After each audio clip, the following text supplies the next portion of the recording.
negatif, ya kan, berpikir negatif tentang orang itu, Harjo itu. Ternyata dia muter, ya kan, tiba-tiba lagi udah mulai cooling down, udah mulai tenang, udah mulai ngobrol lagi, tiba-tiba dia dari arah timur, dia ngebut lagi lewat depan saya lagi, dan teriak lagi, woi, pernah pakai motor kayak gini nggak? Sekonyong-konyong refleks mulut saya menyumpahi si orang itu. Assalamualaikum warahmatullahi wabarakatuh. Selamat datang di channel saya, channel YouTube Novan Nurwanto. Jangan lupa sebelum tonton, subscribe, share, and like. Terima kasih telah mampir. Semoga kita bisa jumpa di darat, tidak hanya jumpa di udara. Assalamualaikum warahmatullahi wabarakatuh.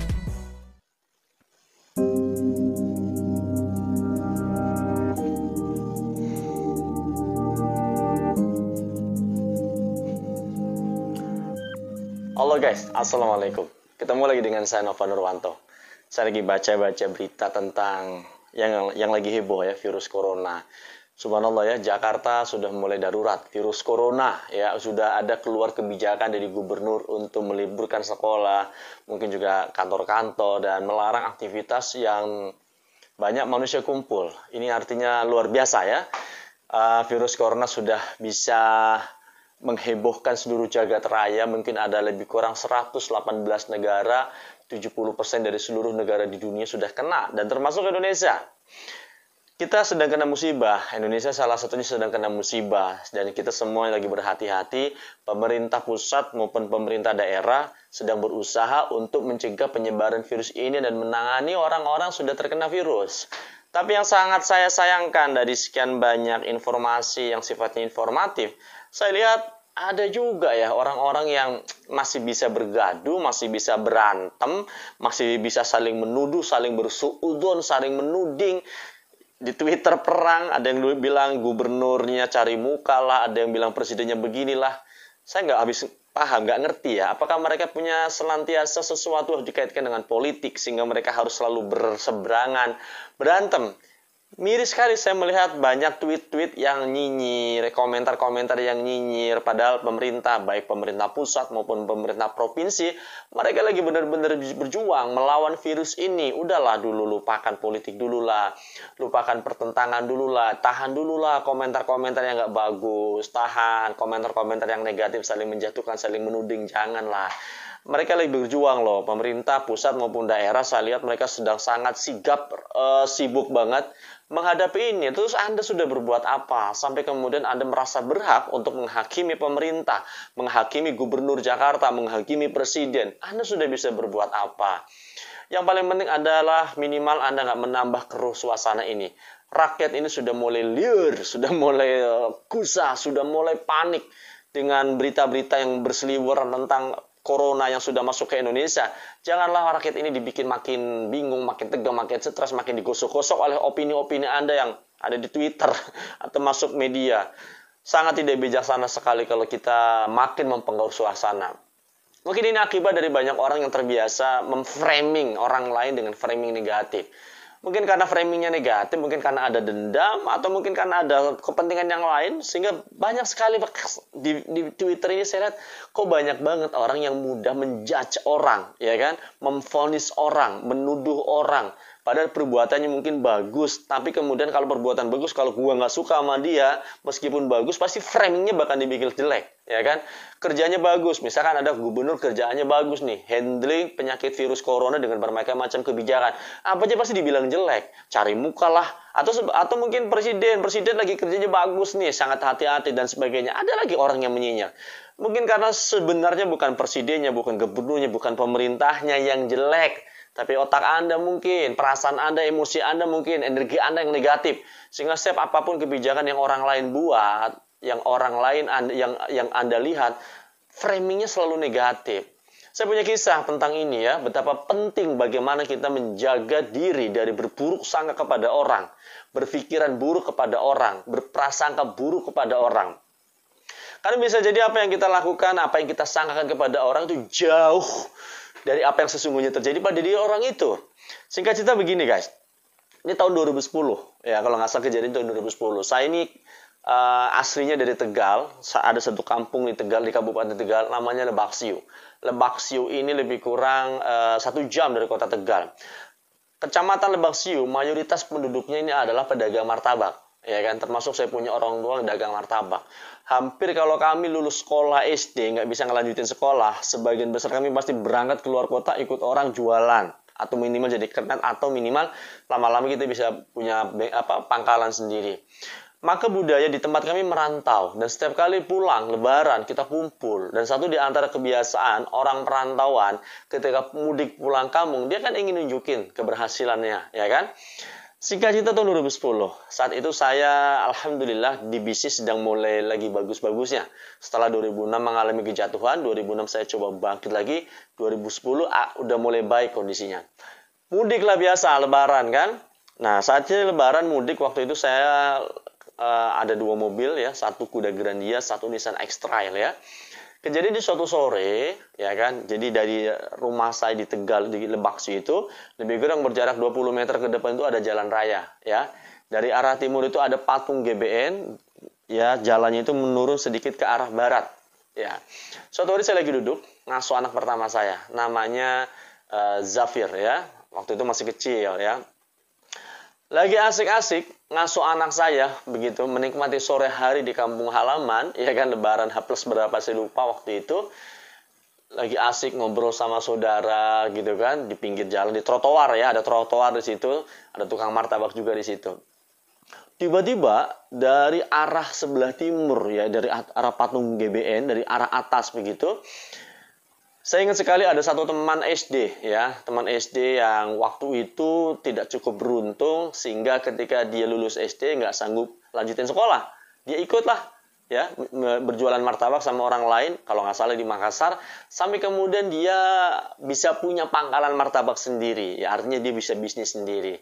Dan seperti biasa, orang kalau ngerantau, mudik, pulang ke kampung, dia pasti akan bawa apa yang dia bisa tunjukkan, keberhasilan yang bisa tunjukkan kepada orang lain. Singkat cerita, sebut saja namanya Harjo ya. Harjo bukan nama asli.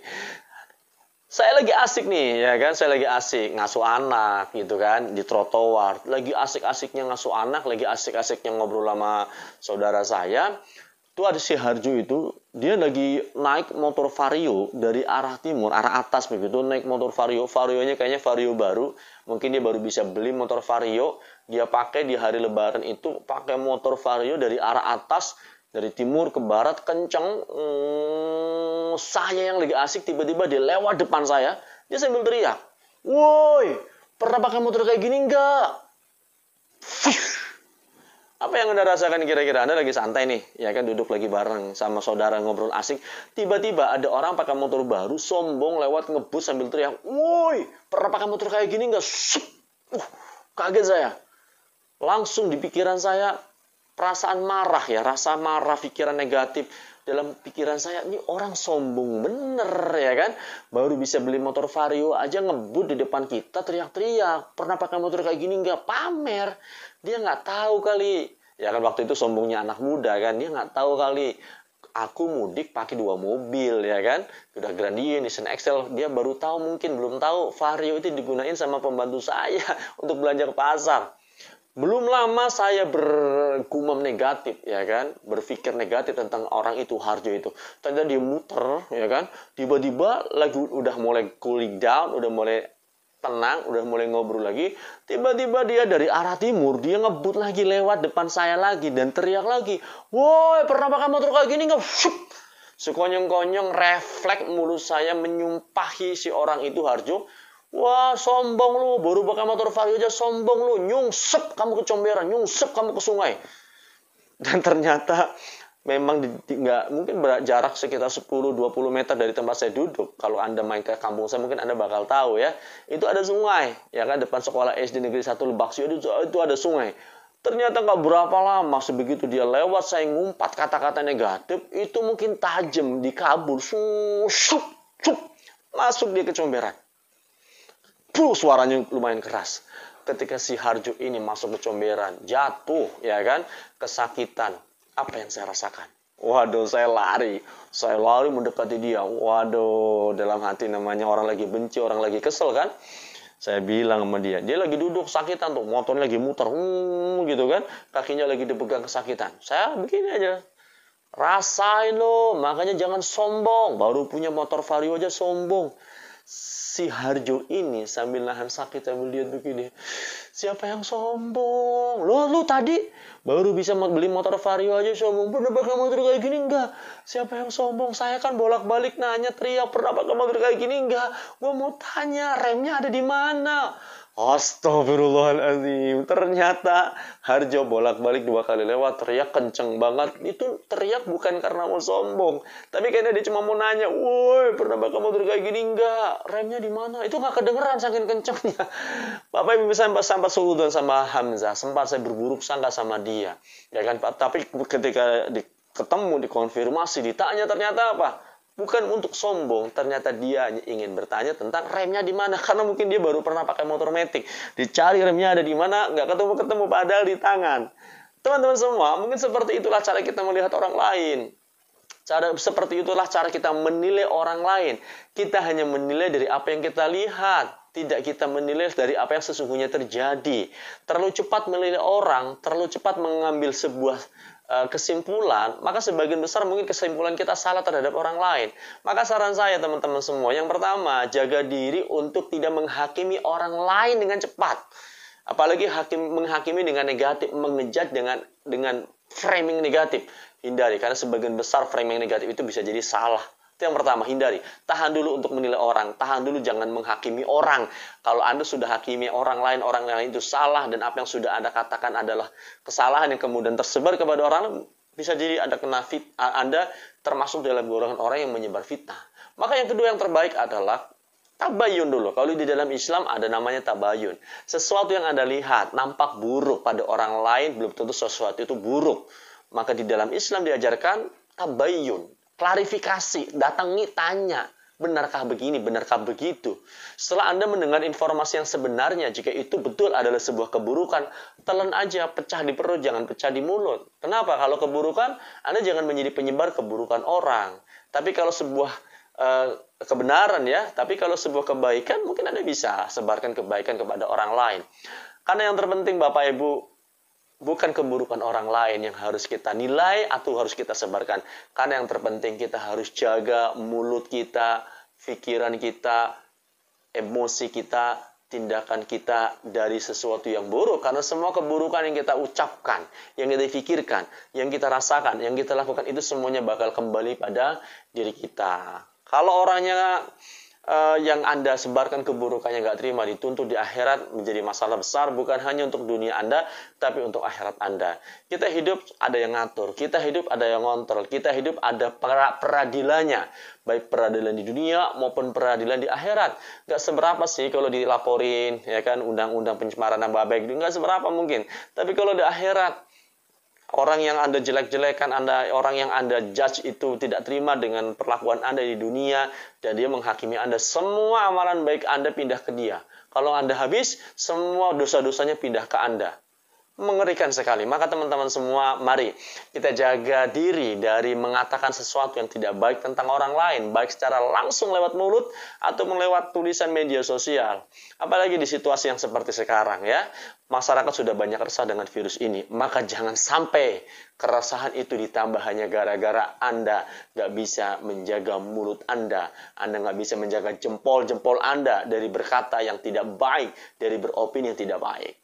Semoga Allah jaga mulut, pikiran, hati, tenaga, tangan kita dari semua yang baik-baik kita, Allah jaga pada diri kita.